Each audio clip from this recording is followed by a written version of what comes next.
Hello everyone. आज मैं बात करूंगा कि ब्रॉडली आपकी स्ट्रैटेजी क्या रहनी चाहिए इंटरव्यू प्रिपरेशन में।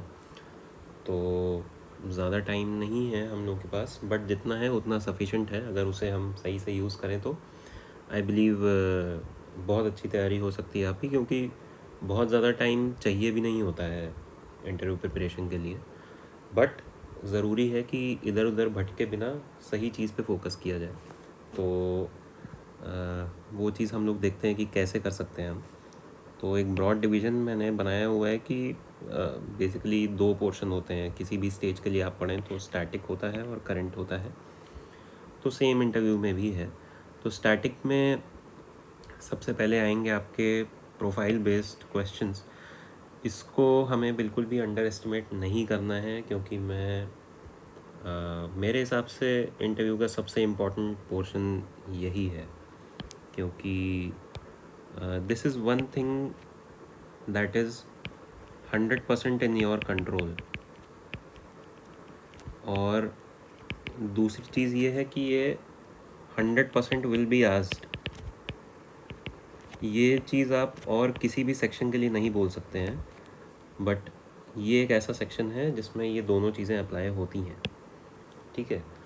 तो प्रोफाइल बेस्ड क्वेश्चंस में मैंने अपने टेलीग्राम चैनल पे एक डॉक्यूमेंट डाला भी था। उसमें मैंने कुछ सैम्पल क्वेश्चंस डाले थे। That is not the exhaustive list. ऐसा नहीं है कि सिर्फ वही पूछा जाएगा, उससे आगे भी बहुत सारे क्वेश्चंस हैं जो कि बनाए जा सकते हैं। इंडिविजुअल की प्रोफाइल पे डिपेंड करता है कि किस तरह के क्वेश्चंस बनेंगे। मैंने एक जनरल आइडिया आपको दिया कि आप किस तरह से अपनी प्रोफाइल के बारे में सोच सकते हैं, क्योंकि अपनी प्रोफाइल सबसे अच्छे से आप ही जानोगे। तो उन क्वेश्चंस को देख के आपको एक आइडिया लगेगा कि किस तरह के सवाल मेरी प्रोफाइल पे मुझसे पूछे जा सकते हैं। और प्लीज़ वर्क ऑन दैट।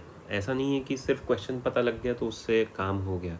उस क्वेश्चन का स्पेसिफिकली क्या आंसर देना है वो भी आपको पता होना चाहिए।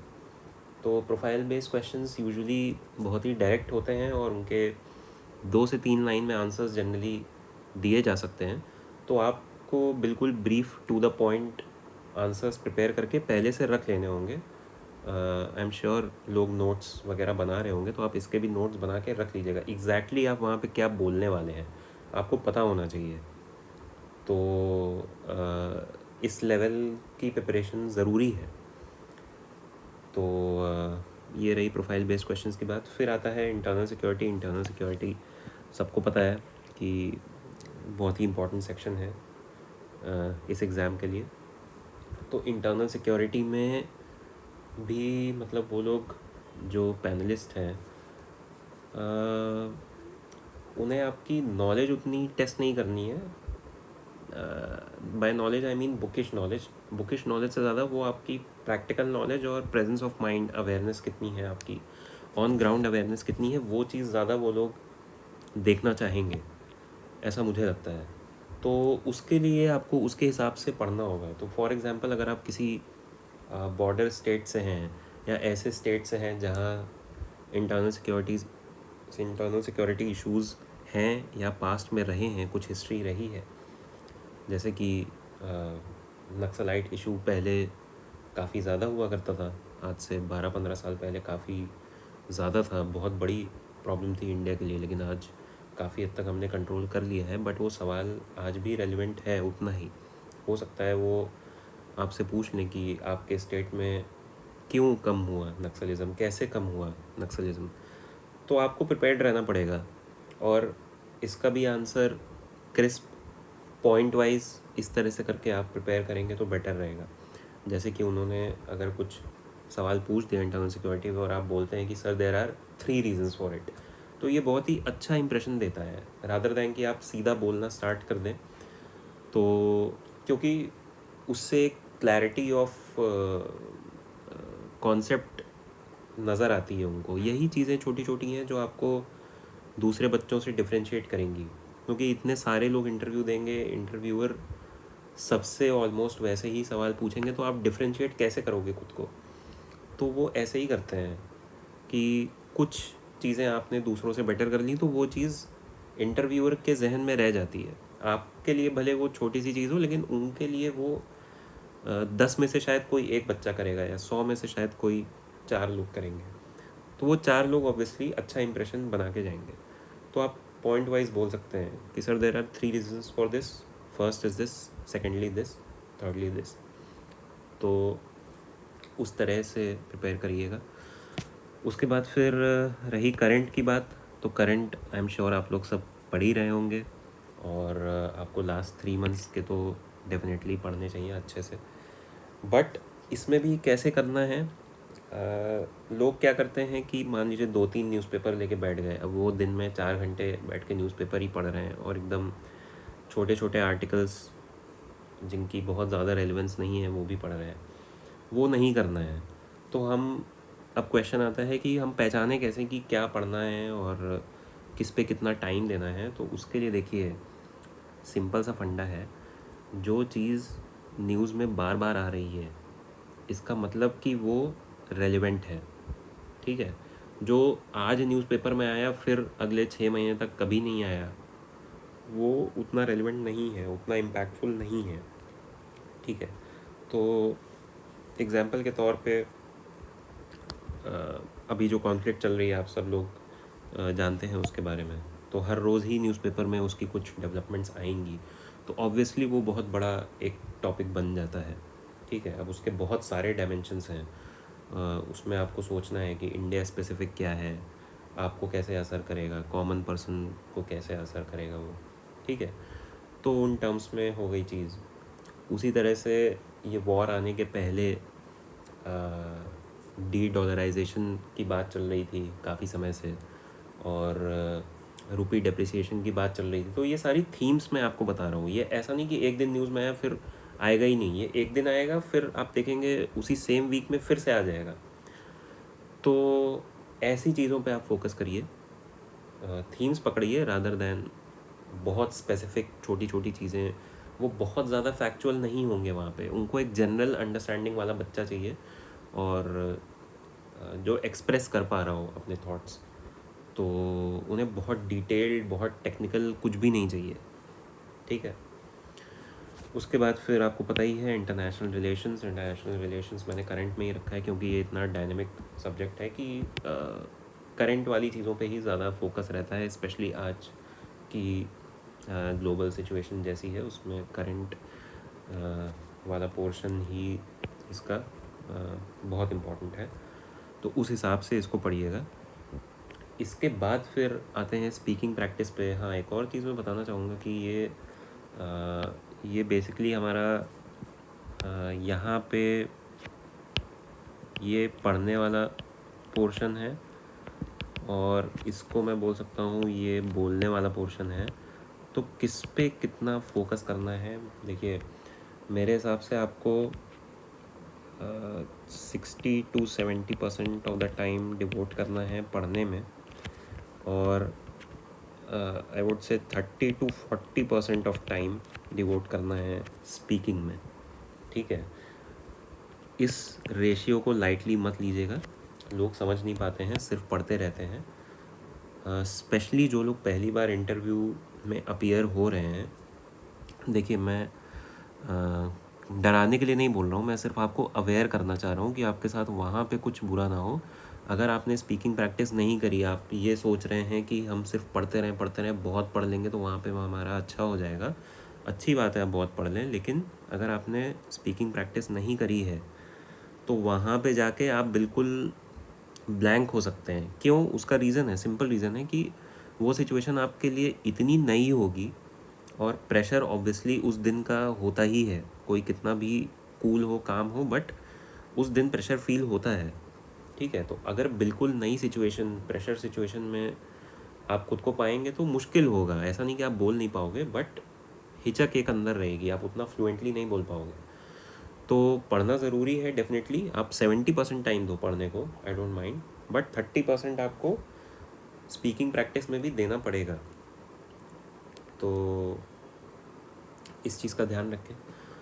और स्पीकिंग प्रैक्टिस में लोग अक्सर कंफ्यूज हो जाते हैं कि स्टार्ट हम कैसे करें भाई, हमारे पास कोई है नहीं, कोई साथ में नहीं है जिसके साथ हम कर सकें, घर पे हैं या अकेले कहीं पीजी में, हॉस्टल में, जो भी हो।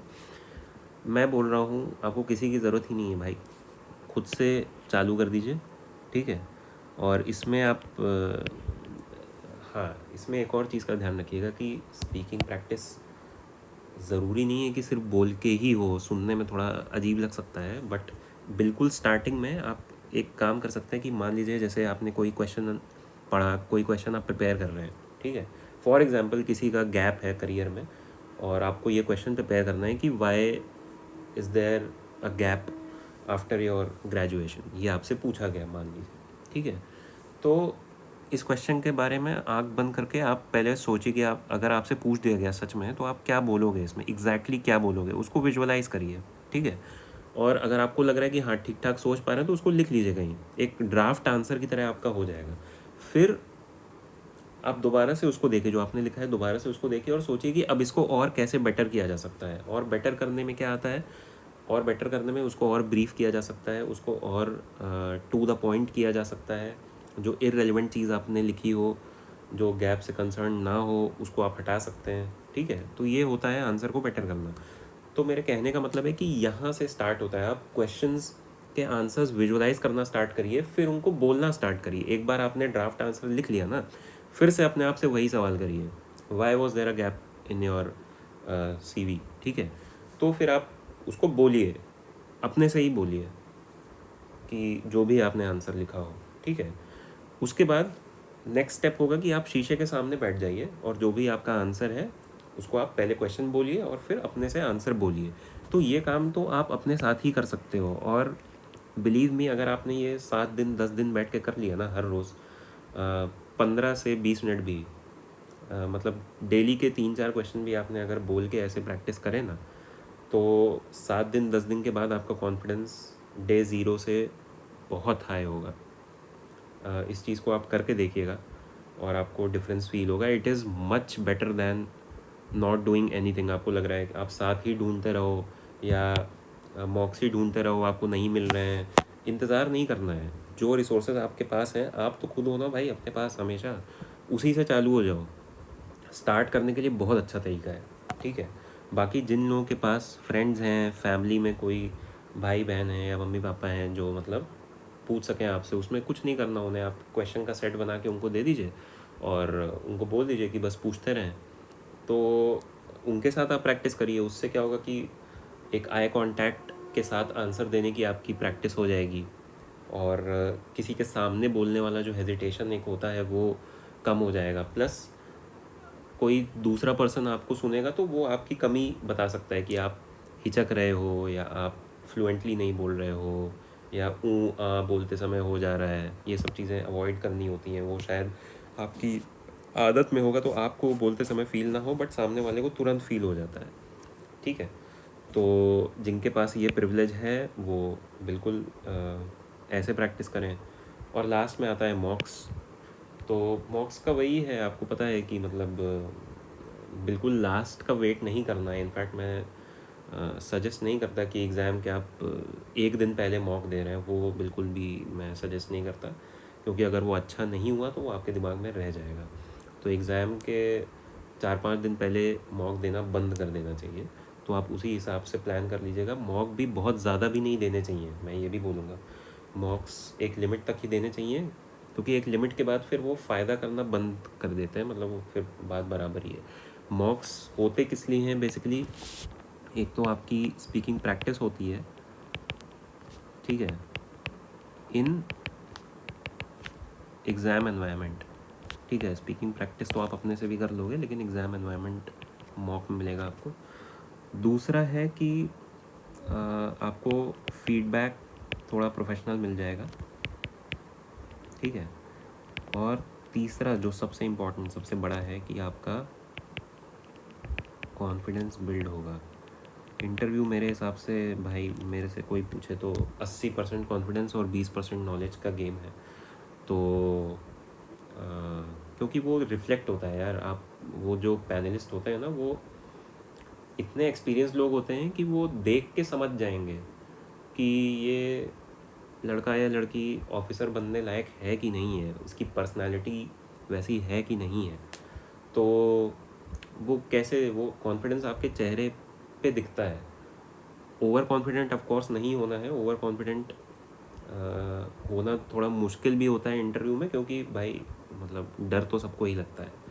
तो बट कॉन्फिडेंस ज़रूर होना चाहिए। अंडर कॉन्फिडेंट भी नहीं होना चाहिए, क्योंकि वो आपके चेहरे पे दिख जाएगा। तो डर ज़रूर रहेगा, सबको रहेगा, सिर्फ आपको नहीं, सबको है। बट उसको आप अपने कॉन्फिडेंस से काउंटर कर सकते हैं काफ़ी हद तक, दूसरों से बेटर। आपको यहाँ पे 100% परफेक्ट इंटरव्यू नहीं देना है, आपको सिर्फ दूसरों से बेटर करना है, ठीक है। तो इसलिए ये एक ब्रीफ ओवरव्यू था कि आगे आने वाले 1 महीने में आपको क्या स्ट्रैटेजी फॉलो करनी चाहिए। और अगर आपको और कुछ डिटेल्स इसमें जानना हो तो आप बता सकते हैं। I will be happy to make another video on that. Thank you.